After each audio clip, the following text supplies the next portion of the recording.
হত্যাকাণ্ডের মোটিভ কি এখন পর্যন্ত জানা গেছে কিনা, আর অপরাধীদের ধরতে পুলিশের তৎপরতা সম্পর্কে কি তথ্য আছে?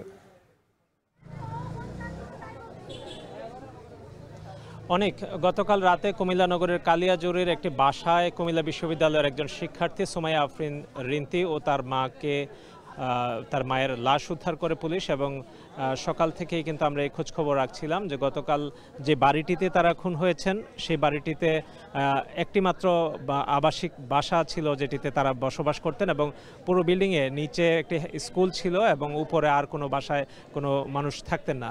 তো দুপুর পর্যন্ত স্কুলের একটি সিসি ক্যামেরায় একটি ব্যক্তিকে ওই ভবনে ঢুকতে দেখা গেছে, কিন্তু তিনি কে এখন পর্যন্ত চিহ্নিত করা যায়নি। এবং স্কুলের এই সিসি ক্যামেরাটি দুপুর 1:30টার ভিতর বন্ধ হয়ে যায়।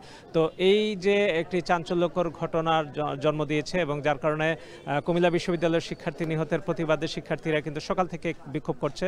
ক্যাম্পাসে প্রশাসনিক ভবনে তালা দিয়েছে এবং কিছুক্ষণ আগে কুমিল্লার পুবালি চত্বরে বিক্ষোভ করে দুপুর 1:15 থেকে কিন্তু তারা আন্দোলনে এখানে অবস্থান করছে, এবং এখন কুমিল্লা পুলিশ সুপার কার্যালয়ের সামনে তারা অবস্থান করে বিক্ষোভ করছে এবং শিক্ষার্থী হত্যায় আসামিদেরকে দ্রুত গ্রেফতার করার দাবি জানিয়েছে।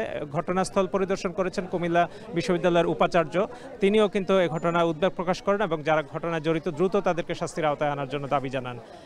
অনেক